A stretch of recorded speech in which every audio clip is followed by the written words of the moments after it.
gonna be. Every Christmas host on the show, bringing you Bigfoot news, oh yeah. Watching in the woods, catching all the clues, oh yeah. Digging deep to bring you all the news. From sightings to footprints, it's all in the light. Stay tuned to Squatch-D, it's out of sight. And good evening, cyberspace. Welcome to the Bigfoot News, episode 7 for today's date, March 1st, 2024. I'm your host, your guide, maybe even the guru, but who knows? Along with my co-host right down there, the real guru, Mr. Chris. Steve, how you doing, man?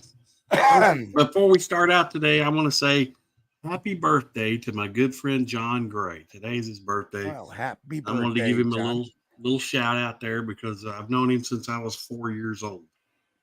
And that's been a long time ago. Yeah. Well, yesterday was my son's birthday. Yeah. Good old Forest Ranger Steve. And so what a flippin' week this has been, folks. What a week. If I seem like I'm a little low on the gas, I am. And we'll explain it in a little bit. Well, we had some rainy weather, then a little warm weather, then rainy again. And well, we had a little bit of a cold snap. Yeah. And now it's starting to warm up again. Tomorrow it's supposed to be in the high 40s, and then Sunday in the high 50s, and great. Yeah. Monday, Tuesday, and Wednesday in the 60s, and then it's going to go back down to the 40s.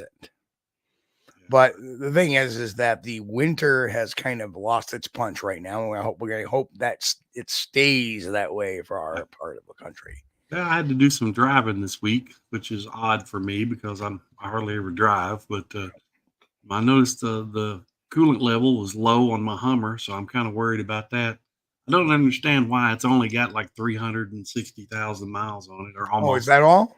Yeah, that's it. It's just getting broken in. I know. Shouldn't be having any issues out of it this early. You know, that's more than 10 times around the globe. Oh, well, yeah, I guess that's pretty close. Yeah. It's got quite a few miles on it. Because the world's circumference is about 25,000 miles. Yeah. So it's got more than 10. Oh, yeah. I'm no joke. It's almost, it's 350-some thousand, almost 360,000. It's got one of those weird 5-cylinder engines, not 4, not 6, but 5. Huh. And it's kind of weird. But, I'm not, one to put off a vehicle just because it's got a few miles on it. We drive them till the wheels drop off, and then we put the wheels back on and drive them some more. It's got, it almost has as many miles as my ex-wife. It's further than the moon. 296,000 miles, something like that, or to the moon, or something like that. No, I remember 246,000. Hey, this is a Bigfoot show, not a show on astronomy. Yeah. How am I supposed to know? And let's see. Is the chat room hopping yet? Who we got in here? It's a little sure bit early. Is. Yeah, but... Sure is. Oh, yeah. So let's get on with the roll call. First in tonight was Relic Commenting, who said, "Have a great show. Right. We'll watch it the day after as usual." Well, it's hello, going to replay, Relic. Welcome, buddy. Appreciate you listening. Lester Taylor. Lester has been trying to be first for so long, and he wrote today 103 minutes early and still not first. And then Don comes in afterwards. He goes 102 minutes. 103 minutes and still not first. Okay, Lester, man, I appreciate the effort. You get an A for effort, buddy. We love you. And Don, you too. Appreciate it. And we got Walter Kroll in here, Mitch Hargrove, Little Kilroy was here. Little Kilroy. Hey, Tennessee Cherokee in. Mick is in the house. Hey, Mick. Bristol is in the house. Hello, Bristol. Angel Nolan. Hello, Angel. Pete H. Good to see you. Bron, hey, it's John. Bron Age John. That's our good buddy from Ohio. John, good to see you. Good to see you. Yeah, man. Welcome. Martin Stilts in here. Hello, howdies to you, sir. Martin. Outback Orchard. Good to see you, sir. My good friend from Vermont. Good to see you out back. So, and who else is Lester's got a HHR with 357,000. Hey man, we're pretty much on the same deal here, Lester. Right. I might have to get out and drive some more now. And those are the only people that are talking tonight. Yeah, So, yeah. Well, we want to say hello to everybody that's lurking too. We appreciate you. That's right. Yes, absolutely. And so I went out of work this week with a back injury. Oh man, Kind of strained my back on a patient. And had to go home. And then for people who haven't been following, well, you know what? We're going to do that in a little bit because I don't want to give away the main event of the night, I guess. And I guess that is the main event of the night. Yeah. But yeah, it certainly has been a very interesting week. I will say this. I am investigating a Bigfoot sighting that occurred in Ulster County, New York, back on February 25th, just 6 days ago. And the story kind of goes like this, and I'm kind of paraphrasing, was the gentleman was an EMT, and he was going in to hike into this wooded area, and he heard what he thought was a scream. So he starts going towards the scream. Being an EMT, thought somebody may have been hurt. Yeah, sure. And as he's walking, what he describes as a 9-foot, black, long-haired, upright creature stepped out from behind a tree, looked at him, and started to walk away. Wow. And the way he said it was, he goes, I froze because just in case somebody was hurt, but I froze. And the thing kept looking back at him as he was walking away. As it was walking away, it kept looking back at him. And then once it got out of sight, he goes, I turned around and tore ass out of there, got in my truck and left. Yeah, I don't blame you. Yeah. So 9 feet tall. That's a whopper. That's getting up there. Yeah. Yeah. Now I will say the guy is a firefighter. Yeah. And yeah, there it is. Hi, Pookie.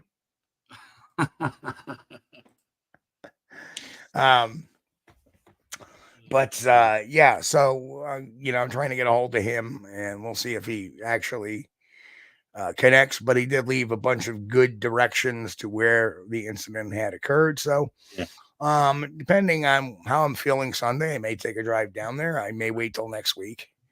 Got to get the back in shape, I suppose. Yeah. And Steve, happy birthday. If the old man didn't tell you that I told him to say happy birthday from me, happy birthday. That's right, Junior. Happy birthday. Lester says, dang, underwear ain't cheap no more. Well, you kind of get if you have a sighting on one of these things, I don't know how everybody reacts, but it's not something that you'd care to do every day. I mean, even if you're a Bigfoot researcher, I don't think you'd want to see one every day because it's kind of life changing. Well, I think after you see him every day, you'd start to get used to him. Just ask the Sasquatch whisperer. Yeah. That's hard to believe people could do that. I don't really think they can. No. But anyway, Chris, you got an article, I think. Yeah. I was running across the internet. Of course, there's not been a whole lot of brand new stuff out, articles about Bigfoot. And Steve and I were talking about it, and a lot of the stuff, even if it's put out like a day or two ago, it's just recycled. Difficult to find something good and nice to talk about. But I did run across one that I enjoyed. And this was from Fox 12, Oregon, and dated February 2nd, 2024. So from, around about almost a month ago now. But the title is Nebraska Woman Calls Herself the Bigfoot Lady. And it shows a very nice elderly woman here, and she's into Bigfoot research. Nebraska KPTV Harriet McFeely takes people for walks on what she calls the weird side at the Bigfoot Crossroads of America Museum and Research Center. Chris? Yeah, bud. What was her last name? McFeely. Is that McFeely? Speedy delivery. Speedy delivery. Harriet McFeely. Yeah. I didn't catch that until you said. She says, anyway, I like the. Sorry about getting sidetracked. Oh no! What did I miss? Hang on, I can't see the chat. My platypus tails are falling Falling flat. Oh my god, Trackway, that's terrible, man.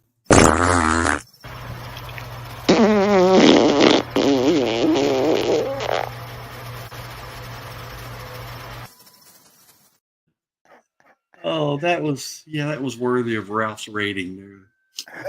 No. Trackway's killing me. I thought that was pretty good, actually. Oh, okay. All right. Back to speedy delivery. You can tell this is not a professional newscast. Yeah. Far from it. I like to show them our Nebraska map because all these red pins are sightings of Bigfoot, and a lot of them you can see. A lot of them you can see a lot of them around here. Okay, I don't know whether counting them one. Basing this or what. Anyway, the museum is made up of 3 buildings. The main structure features the bone room, where people can see casts of footprints and replicas of ancient skulls. The bone room. I think I went to a club that had one of those. She said, did it come with a little umbrella in it with the drink? Olives, maybe? Sorry. I'm being very disruptive today. That's I remember it came with fresh sheets. But she said animal bones found along the Platte River have odd spiral breaks. McFeely believes Bigfoot is to blame. So, a spiral break. I wonder if she means like a twisting motion break. Probably, yes. They're not 100% Bigfoot, but I think in my heart somehow they are related. Who knows what they're going to learn in the next 10 years even. That's true. She adds that the twisted arcs, and braid horses hair. Oh no! Oh my god! Not the fairy knot. She adds that the twisted arcs and braid horses' tails in Nebraskan forests may be Bigfoot related as well. Well, she doesn't come right out and say that. She says it may be. She's not really But to even put that in the same equation, I get you. Yeah, I'm with you. But it's like Bigfoot. It's like friggin' Bigfoot's Tarzan in the woods. Oh, hello, all animals. Oh, you're my friends. McFeely said, rumor has it Bigfoot tore an American flag to strips in Garrison, Nebraska on Memorial Day in 2020. The flag is braided exactly like these pieces of horsehair, she said. Oh, no. So McFeely logs these events and sightings in her book. It's in the Library of Congress and the State Darwin Museum in Moscow, Russia. In the next building, she said, most famous Bigfoot resides. This is Patty, and she's the one you always see. You know, she's walking along like this. I suppose she does an imitation of Patty walking. The furry figure caught on film in the 60s has become the universal symbol for the Sasquatch. McFeely hiked along Bluff Creek, where she said the figure was spotted. She said ever since she was a kid, she has been fascinated by Bigfoot. Started when I was 8 years old. That picture with that footprint, that's what started me. McFeely continues to follow her passions of anthropology and legends. She's also working on exhibits about other cryptids and researching giants. And her husband works for the U.S. Post Office. I give them the facts. They can read it or see it or whatever, and then they can make up their own mind. I like that. I felt like I accomplished my goal. I made them curious, and I like that. Okay, well, I can agree with that. That was a nice piece, but when she starts talking about the flag was torn up and braided like a horse tail, and Bigfoot's giving putting dreadlocks in horses or something, I can't go that far. But you know what? She said she is also into researching giants. So you remember somebody else that was talking about braiding horses' hair, and that we have good old Dr. Ketchum. saying, "Oh, it braids the horse's hair," which goes back to fairies' knots, devil's knots. They were talked about in the 1800s over in the UK. They thought witches were doing them, or fairies were doing them, or whatever. Yeah. So that's nothing Bigfoot related. That's actually very natural, and you can ask any horse vet; they will say that's very common with them. Yep, Janice Carter said that as well, and MK and Gatewood are saying Patty braided her hair. Okay. Patty got dreadlocks. Yeah. So I have a little issues with it, with that, and that's and Chris, you made a great comment earlier. Sorry. Yeah. And that is, we are looking at a lot of stuff in the Bigfoot news that have recirculated stuff. Like, I don't know, like I think it was a couple of weeks ago for Bigfoot News 5. One of the stories was, Bigfoot seen on a Colorado train. Yeah. Yeah. Solid. And it was dated like 4 days ago, stuff like that. Yeah. They just keep recycling it. And sometimes, I thought, well, wait a minute, I've seen this before. And then I look at another. No, it's a different author from a different website, but it's basically the same story that's just been reworded a little bit. So it kind of makes me wonder if these guys aren't getting a little lazy. They are getting very lazy. And guess what? They're doing no search on it. Like, I sent a message to the woman from who put the story about the Mississippi skunk ape video. Yeah. And she's acting like she talked to Josh Highcliffe.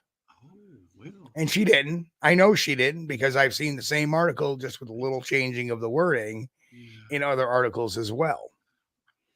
Well, maybe she talked to him while he was on the TV. She talked to the TV. I do that sometimes. Yeah, exactly. And of course, don't go in there. Turn off the light. No media has ever responded to a mistake. Never. Never. I remember in the famous one, obviously, was the old, Roger Patterson admitted on his deathbed that Patterson Gimlin film was fake. Yeah. I was like, no. Really chaps me. And then his family found car footprints in his garage. No, that was Ray Wallace. Yeah, right. Yeah, they get their stories all confused. They mix them up and little bits and pieces there and just make it up as they go, I guess. But you're right. Steve, you're scripted. Hey, Steve. Good to see you, man. Hey, what's up? But yeah, they mix up their stories because No, Steve goes, so you see any horse vet will tell you Bigfoot praise things. No, I'll tell you that it's a natural occurrence. But yeah, I heard some of her ideas. I've heard those before. So and like she came out in the article and she said, "Well, I'm not saying it is Bigfoot, but it is possible." Which I don't. You can't say it's not possible.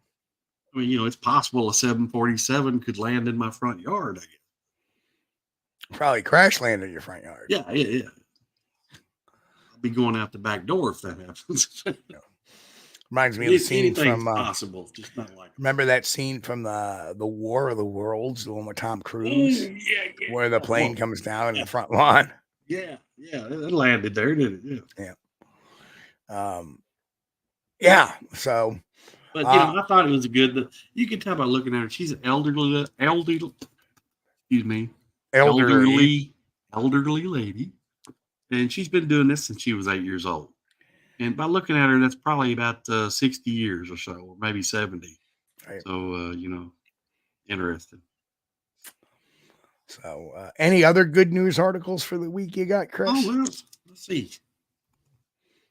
Get rid of the big. And then I have a few items, but they're all. Well, I found a couple more that I thought was interesting, and it's not, there's no Bigfoot sightings in these or nothing, but it's for like any of our listeners in West Virginia. We could do every West Virginia Monster Festival in 2024 that gives you dates and times. Or I've got another one about 5 audiobooks will change your mind about Bigfoot. This is from the Seattle Times. Let's hear that one. Let's see what their 5 picks are. Yeah, this one I found over at the Seattle Times, and this is dated November 23, but it's still got some good information in it. And it says these 5 audiobooks will change your mind about Bigfoot.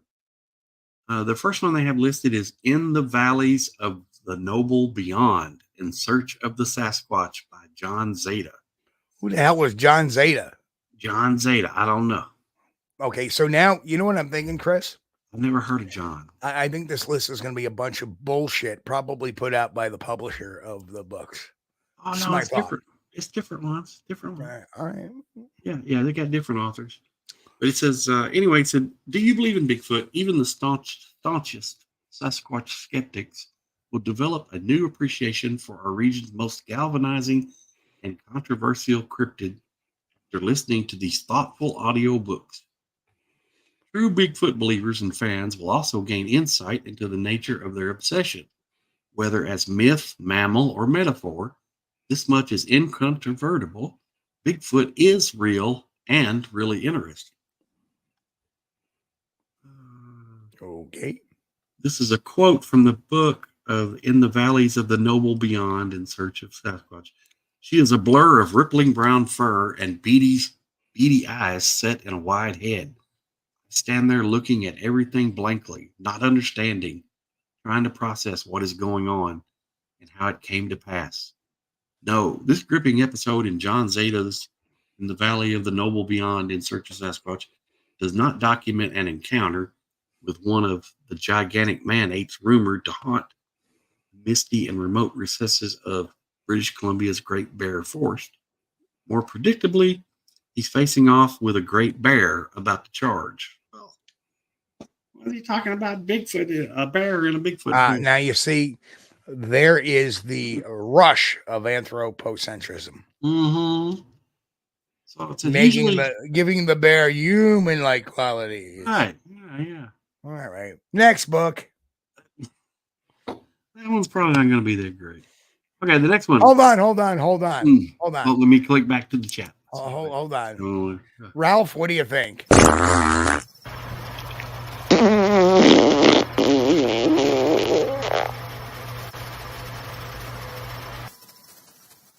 Okay, so Ralph rolled that one not so good. All right, next book. Yeah. Next book. Okay, the next one is Where Bigfoot Walks, Crossing the Dark Divide. Robert Michael Pyle brings the hunter closer to home. Now that's an old one. Yeah, this is kind of an older article. And here's the funny thing. There is a documentary now on Hulu about Robert Pyle and his encounter with Bigfoot. I caught some of it, but it's really like an avant-garde type of film where it jumps around. And I was tired, so I'm sitting there watching it, waiting for the wife to come home from work. I worked my tail off that day, and I was like, so I got to rewatch it, but because I missed all the Bigfoot parts. One of those type where you have to pause it before you leave the room to get a drink of water or something, because if you don't, when you come back, you're like, well, this is a completely different story. What's going on? Yeah, exactly. Yeah, it does a lot of flashbacking and jumping, so a little tough to follow. And I don't mind a brief period of a flashback, but when you're doing it throughout the movie, it gets kind of like, come on, I just want to hear this straightforward. Brain starts overheating. Yeah. Some days you just want to watch a movie for the enjoyment and just go, oh. And other times you don't want to I got to think about this too much. I like the documentaries, but this is going to be an audio book, so anybody could put it on while they're trying to relax or something. That'd be interesting. I like audio books too. Anyway, Robert Michael Pyle brings the hunt closer to home, hiking alone across the Indian Heaven Wilderness area of southwestern Washington. Or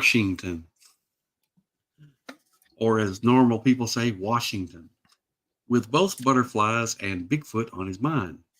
Interspersed with the veteran nature writer's keenly observed descriptions of the dense backcountry and impregnable lava fields where Bigfoot is rumored to hide, Pyle surveys our species' perennial fascination with some wilder version of ourselves, citing sources that range from Gilgamesh and Beowulf to zany tabloid journalism. Pyle tracks our obsession down to the current day, profiling the major players of Bigfootology with wry yet respectful detachment, well conveyed through the convincingly seasoned narration of Adam Barr. Anyway, he must narrate books for people. I'll also express his admiration for what I agree is far and away the best fictional treatment of Bigfoot, Molly Gloss, historical novel Wildlife, for which unfortunately no audio version exists today. So that might be an interesting book, and I might check into that. There's one more paragraph. I'll go ahead and read that one. Perhaps surprisingly, given his skepticism as a trained scientist, Powell invites us to remain open-minded about Bigfoot. If only as a symbol of that faith in the sanctity of wilderness and of the enduring sense of wonder that has informed his own life's work in conservation. Both Zeta and Powell leave us with deeper and better informed appreciation for the sublime mystery lying at the heart of the Bigfoot phenomena. And again, that one's called It's Where Bigfoot Walks, Crossing the Dark Divide by Robert Michael Powell. Okay, so the movie is on Netflix. And It has a movie. Yes, and it's called The Dark Divide. Okay. Wow. Well, maybe, maybe watch the movie. Let's see what they did. Yep. I want to check it out. It wasn't bad. I mean, but it's very, come on, it's a movie about an entomologist whose specialty is butterflies. Yeah.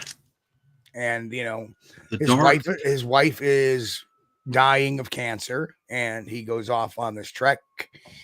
And, on kind of a wing and a prayer. He's not prepared for it. He's ill prepared for the trek. Yeah. And, people even in the general store were going, "You're what? And do you have a tent? Do you have it? No." So you got to watch it. But how long was he gone? Like, I don't. Yeah, Chris, I fell asleep. Oh, I'm sorry. I watched it. I didn't see long. I saw like the first 45 minutes of it. I was tired. Well, I'm real good about. I'll give a movie 15 minutes, and if it doesn't have me hooked in 15 minutes, it's kind of like with a book. If you're not hooked in the first 15 pages, you're not going to be interested. Yep. Okay, what's our next selection? So we're down. We're down 2 books now out of 5. Yeah. The next one is Animal Planet: Finding Bigfoot. Everything you need to know. Okay, we can gloss over that one. Everybody knows about that one. Yeah, it's really brief. It's for younger listeners. Okay, yes. It's a kid's book. Correct. Younger listeners can find a simplified mix of skepticism and enthusiasm in Finding Bigfoot. They tie in with the popular Animal Planet series written by local author Martha Brockenbrough. I hope I got that right. And read with youthful gusto by Cliff Barrickman. So old buddy Cliff is in this one. Swift and captivating bite-sized chapters allow listeners to indulge in all the fun of Bigfoot speculation and spookiness while offering painless lessons in biology and scientific method along the way. So that sounds pretty good. And if Cliff is narrating this book, that would be good. Yep. But now remember we had Cliff on before the first show of Finding Bigfoot premiered. So I have to admit, I've already listened because I have an Audible account. Yeah. And I actually listened to it. Mm-hmm. It's okay. It was very, it was very simplistic. It's made for kids. You can tell it's driven towards the younger audience. The younger audience. But very well written, read by Cliff.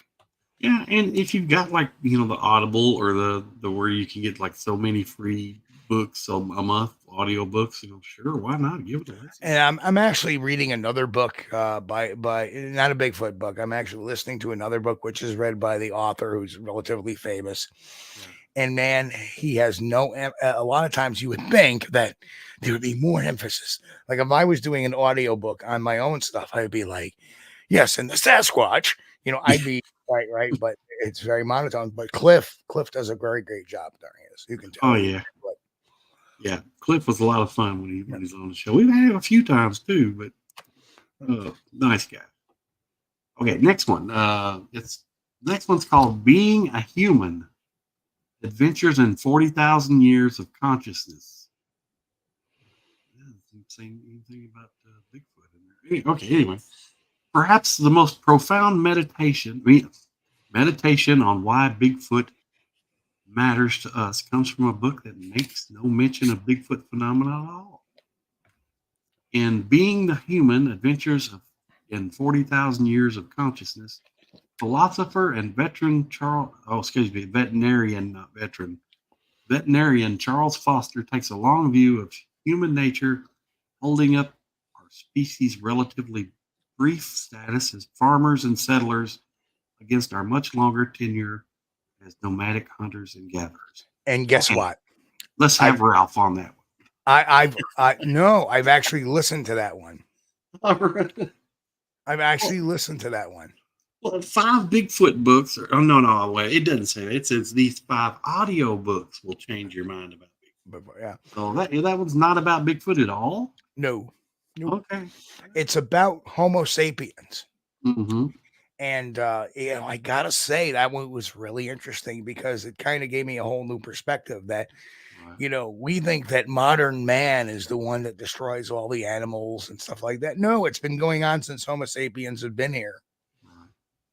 Well, some of the, in earth science, some of the categories of classes you had to take were geography and geology. And one of them I remember was human geography. And it was a really good course. That puts you back about when civilization first began, how we went from hunter-gatherers to started raising crops and stuff like that. Well, so I can see it's interesting. And in high school, I majored in lunch with a minor in study hall. Oh, our lunch wasn't that great, man. I remember they had the soybean burgers. Hey, I came from a tough school. We wanted to teach the law of gravity. We threw the teacher out the window.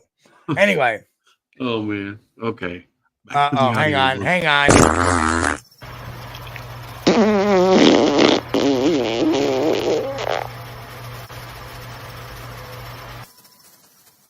All right, so I did that one to myself. Okay. All right.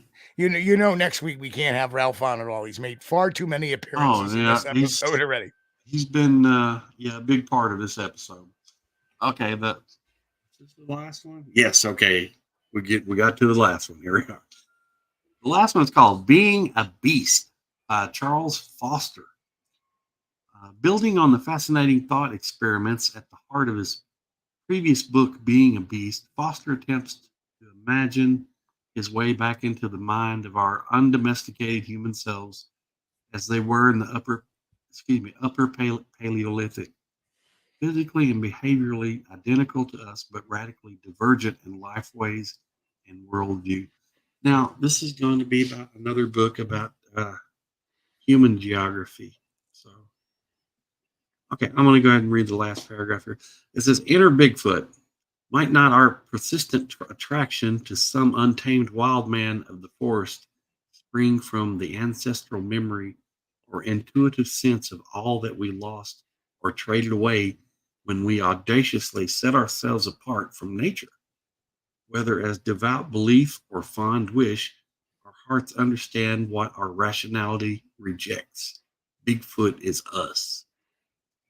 Dun, dun, dun. We are Bigfoot. Well, okay. let me. I don't mind audiobooks. In truth, I have 7 books on criminal profiling, and I also got the audio copies as well. Yeah. And the reason why is memory refreshment a lot of times, and then I have the hard copy books, which I read first. And then I listen to it. So then it's really invested in the head. And so, I mean, if you got a drive to do and something like that, pop in an audiobook, sure. Learn something. Feed your head. Right. You feed your imagination. Even if you're listening to fiction, feed your imagination. Mm-hmm. Mm-hmm. But, the books I tend to buy are usually, I don't buy much fiction. Yeah. The new James Patterson, book. It's like, okay, cool. James Patterson has some really good material, but I like watching it on the big screen, like the Alex Cross series and stuff. Along Comes the Spider, Kiss the Girls, stuff like that. I used to love the James Axler Deathland series. Right. Awesome. Right. But for the most part, I listen to audiobooks to learn real quick. Right. Yeah, because I've described that there's three types of people. There's the seers, the listeners, and the feelers. And the biggest group are the seers. Those are the ones that always look at you when they talk to you. Yeah. I tend not to do that because I'm a listener. Yeah. I may be looking for something and you can talk and I'm understanding you 1,000%. It's not I'm Right. ignoring you. And that can irritate some people that think the only way. And you got to understand, you got to make people learn the different types of people, the three different. And then, I think it was like something like 65% of the people are seers. The 20% are listeners, and the rest are feelers. Those are the people that when they talk to you, they always got to put their hand on you. How you doing today? How are you? Are you okay? Those type. They're the people that. So so if you're a listener, audiobooks are great, right? Because I can learn from hearing. That's why in school I never studied. I just would sit there and listen, and I didn't need to take notes. I just listened and I absorbed. Unless it was a really sucky subject like physics or math.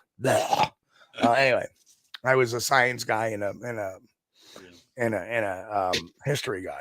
Well, this last audio book guy sounds like this guy's probably one of the fellows over at International Skeptics, because he's got that same idea that's often discussed there, that people feel that, oh, Bigfoot is us, or it's some distant ancient memory that we've had from where we were sharing this earth with other species of hominids, very Denisovan people. Denisovan, yeah. What were they?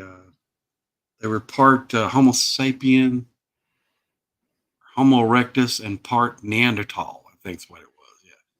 But they think it's some sort of distant memory that the hairy guy in the woods. But I'll tell you what, it may be a distant memory, but it's also a fresh memory too. Yeah. But they want to make out that Bigfoot is just the boogeyman, a made up story.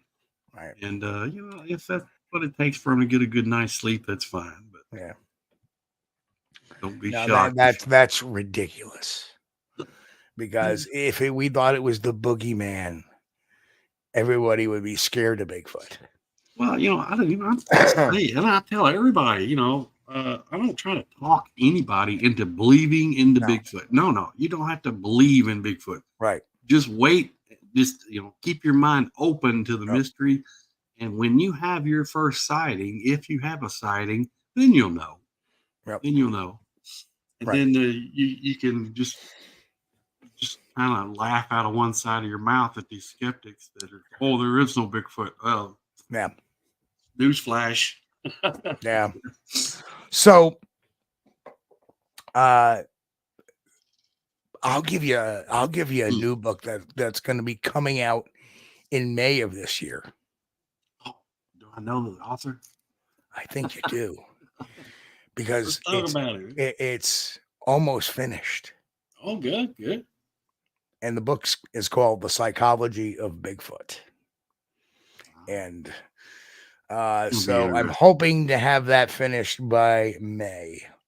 Well, is it going to be? Well, obviously, can I ask you a few questions? Ask me all you want. Yep. I can't help it, man. I've got the media hat on now since you've come out and told me this. Yep. I did not know this prior to the show, guys.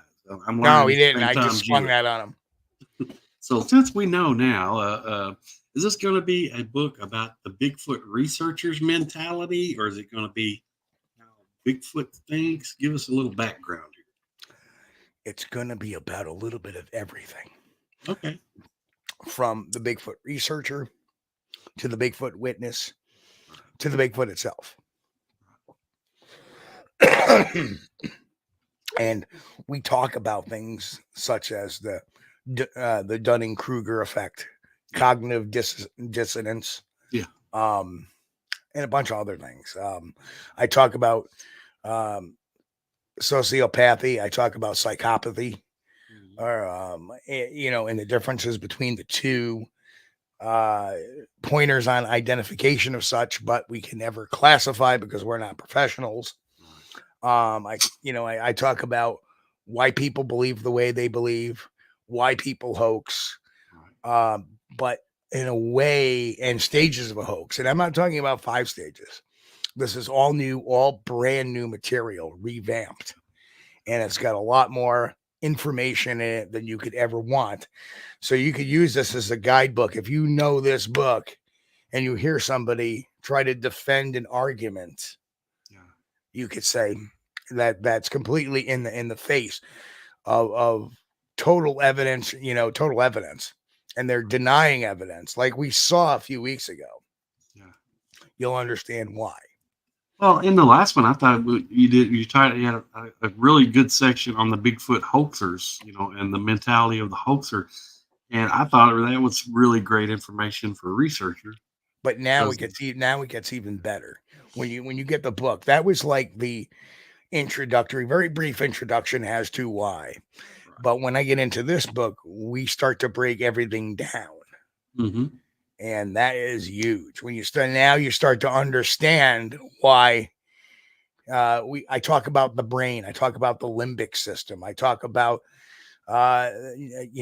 psychological effects of PTSD. I talk about, it just covers everything so deep. And what it comes with is a lot of case studies. Yeah. And actual Bigfoot events. Okay, why did this happen? I also have several real world events in there too, which show the effects of the same thing. Yeah. So I think that'll be an interesting section on the PTSD, because that's something that a lot of people didn't realize, and you may not realize that you even have it until after the sighting. It's like, what's wrong with me? Right. Your brain plays tricks on you and everything else. Absolutely. Or getting paranoid. Absolutely. And then, there's a whole nother section on mental defect that people could be, why people would say they see things when they do. Right. So, and why they could be hoaxing you, but still at the same time be completely innocent. Yeah. They could actually be. So that Bigfoot is in the room with them now. And it's kind of funny, and I will say this. I start off the book with the very simple sentence. Imagine the audacity. Yeah. The audacity of a person not formally trained in psychology technically. But however, because I'm a trained forensic interviewer. Yeah. Well, you had some training in psychology. And have arrested numerous people that I've had to interview. Right. I kind of got a grip on the psychology of that interview and why people say things and why they do things. Right. But we use actual psychology, actual data to put it all together. And by the end of the book, if you follow all the principles in the book, when you look at a Bigfoot story, you can go, does this really make sense? Yeah, exactly. So that's the fun part of it. Wow. No, Ralph is not coming out for that one. That doesn't even deserve Ralph. I saw when was it? I saw a platypus when he showed me his feet. It was just a web of light. Yes. Trackway. That's not bad. Just a web of lights. But the Dunning-Kruger, you see a lot of that on display, especially if you go over to the International Skeptics Forum, and they'll throw that around a lot about you, or to you. You've seen Bigfoot. Oh, that's the Dunning-Kruger effect. Okay. Right. Then you find them talking about, there is no Bigfoot because that's impossible. And you're right, Alan. Absolutely. Psychology is a basic guide. When you hear a story that is completely wrong, psychologically, that should give you the first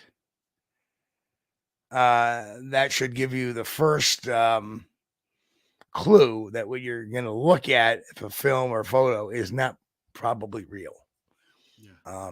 Just think of that, the paranormal files, that where they put those things of the adult male with the little boy going, "Oh, look, there's a Bigfoot and it's peeking around the tree. Oh my God, look at that." Yeah. No fear, no nothing. And he has his own child next to him. Yeah. Not likely. Yeah, that's not gonna happen. Yeah. Unless he don't, maybe it was the neighbor's kid, you know. It still doesn't matter if it was a neighbor's kid. He would have said, you get behind me, go back in the house, walk backwards into the house slowly, you know. You can't help it, you know. You can't help it. You see something big and scary. Well, that's a freaking monster. It's a monster. I mean, sure, okay, maybe I don't know what they are, but they're not human. And you don't want that thing around your children. I wouldn't want them around mine. Yeah, grass, no matter how you put it, if it's used properly, it can be a good guide at where things are going. Matter of fact, it was very rare in a forensic interview that I did where I was seeing a psychological factor or a neurolinguistic factor or a body language factor that did not eventually end up not being true, because eventually the end goal of a forensic interview is to get the person to say, you know, basically, all right, I'll write down what happened, right, and be truthful about it, or at least, you know, you got to understand, when people confess to things, they always lessen their moral implication of what they've done. That's why you have so many times, like in a homicide, somebody, you know, these two guys will bust into a store and they'll rob somebody and they'll end up committing a homicide in the act. And you'll always have the one guy saying, I told him, well, you know, he did it. He's the one who committed the homicide, but he was out of control and I told him not to do it. And I didn't want anything to do it. And I was in fear of my life. See how they're minimizing their control. Yeah.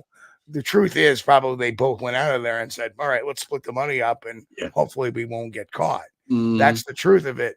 But when they're in the interview room, they come up with all this, you know, the word salad to kind of separate themselves and lower the, each one of them tells the story. Oh, I didn't want to do No, actually, Grass, you're wrong.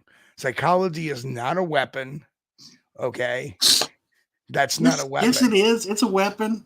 Go over to International Skeptics. You'll see it's a weapon. It's not. You know what it is bad interrogation technique is a weapon. Yeah. Leading questions are a weapon.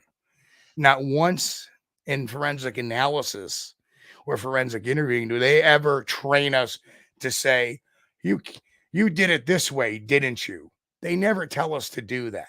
No. They never tell us to tip our hand at what we know. All right.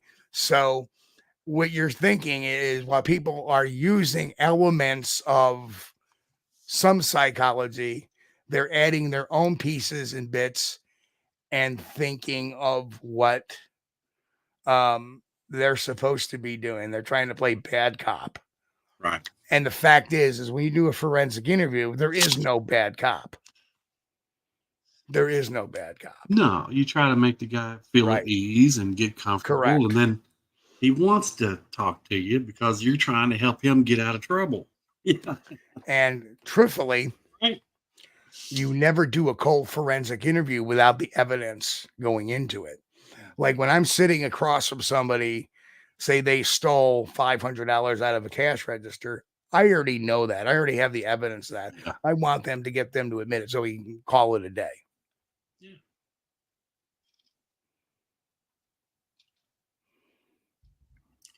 And Grass, I agree. I agree with that. He said generalizing interrogation methods doesn't negate what I said. It does, because if psychology is properly administered, it should not do that. And yes, I understand there was times when, and I don't want to get into the them trying to shut our monetization off. Yeah. But there was times when psychologists were talking to children and got them to admit a lot of things.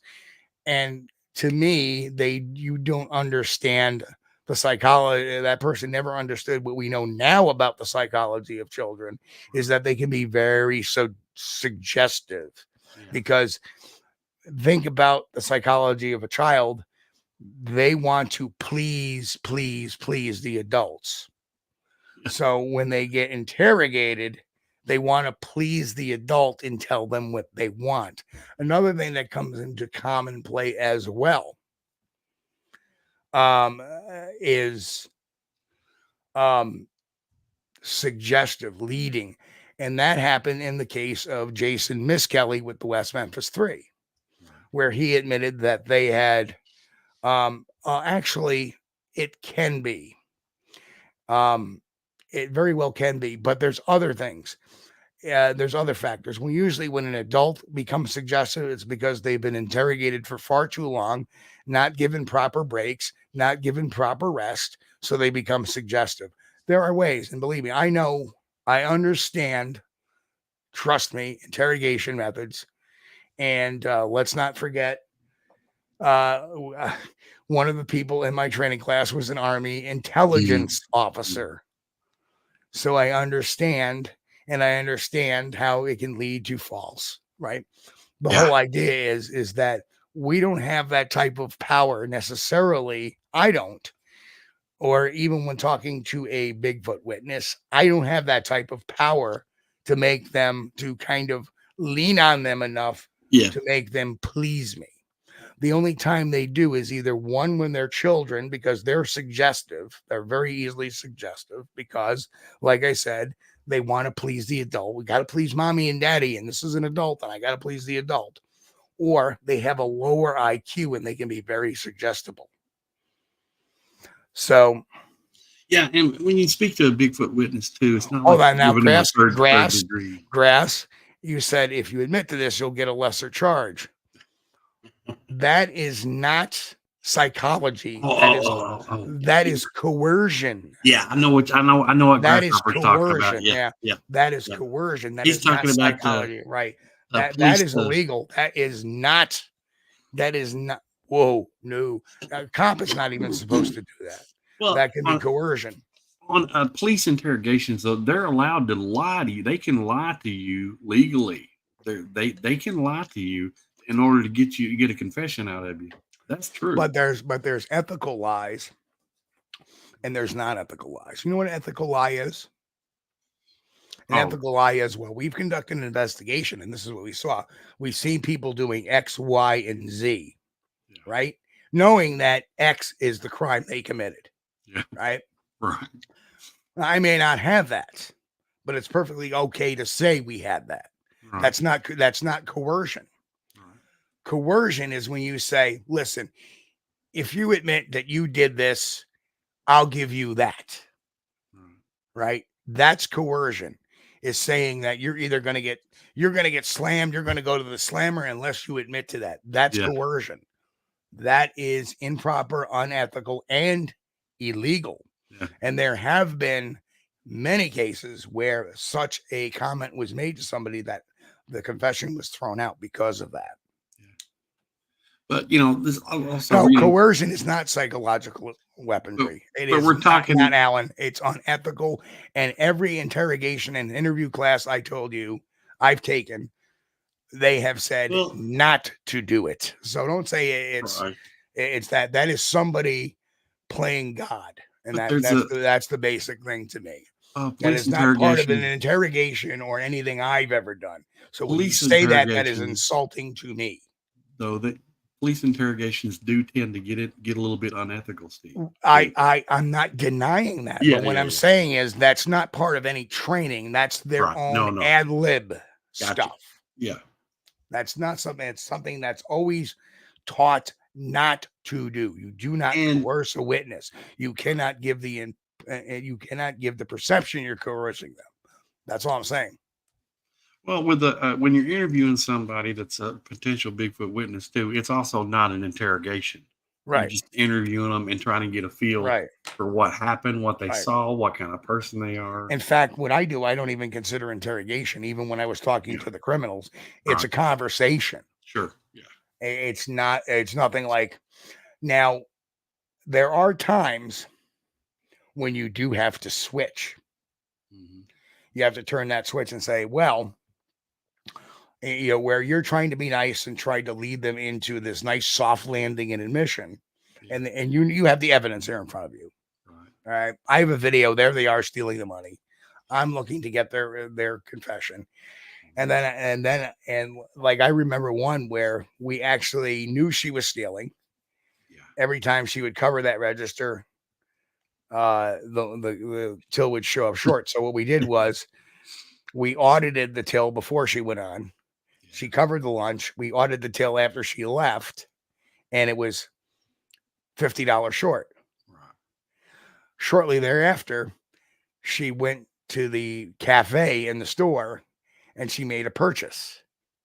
We got the bill she used. What she didn't know was we photocopied every single bill in the drawer. So we had the serial number, and she used one of the serial numbered bills in the drawer. Oh.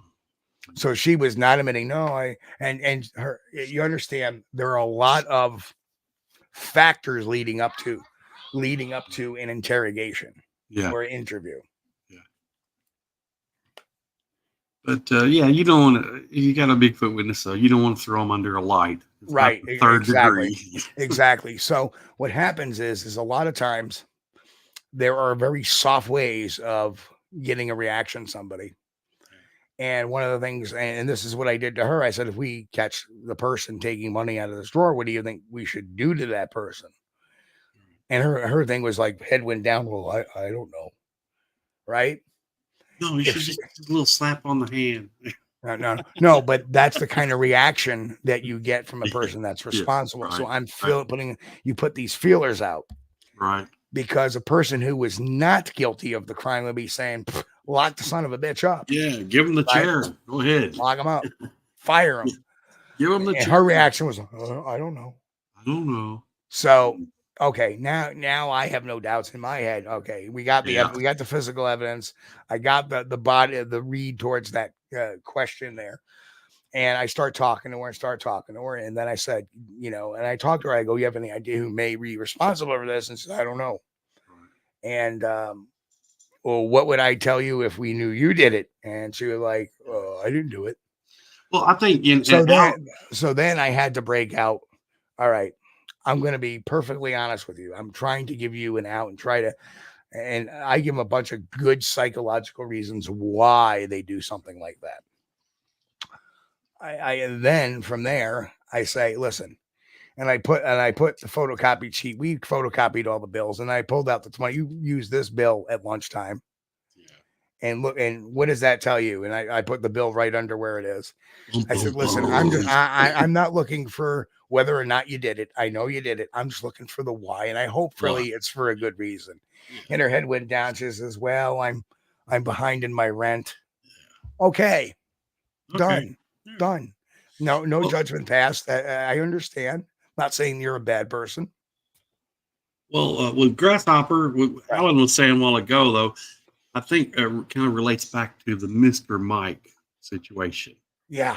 Where you get somebody if he gets interrogated, then he can go wherever the wind blows him, wherever the interrogator wants to take it. He's like, yeah, okay, I did that, yeah. Right.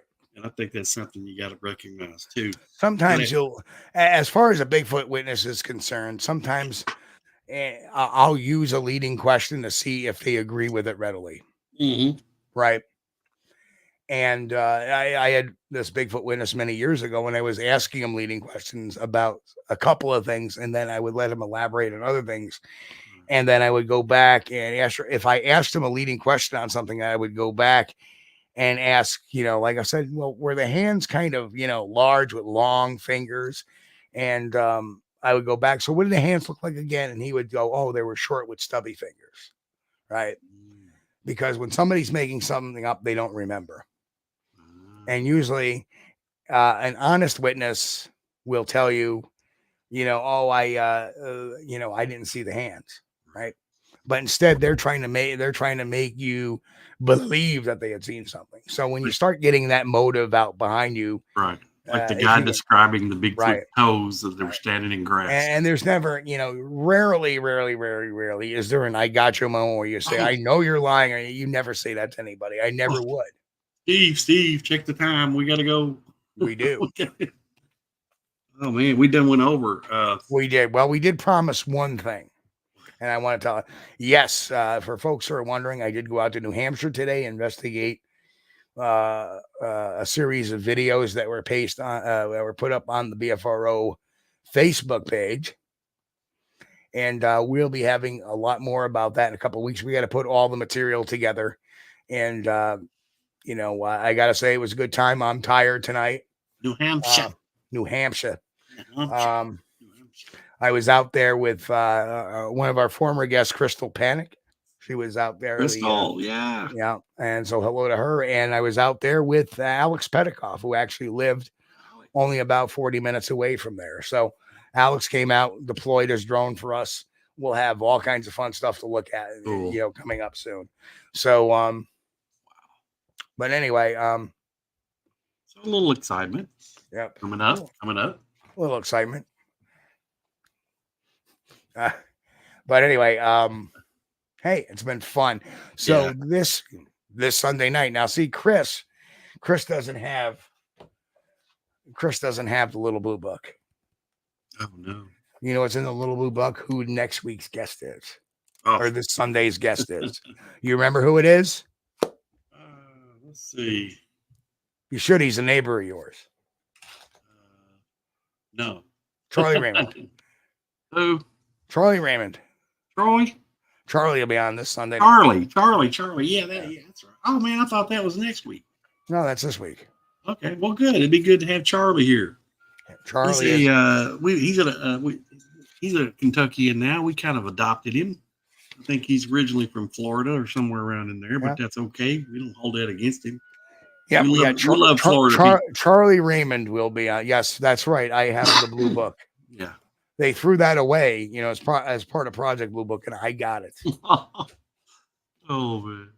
But I mean, that's how busy it is, folks. I now have to have a book to keep track. Yeah. The book is, the show is scheduled. Squatch-D TV Live is scheduled through now. Hang on.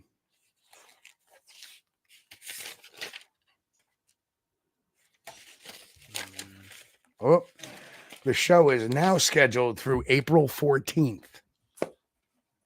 Good. Charlie is going to be a good guest. Yeah. I always enjoy talking to him. Yeah.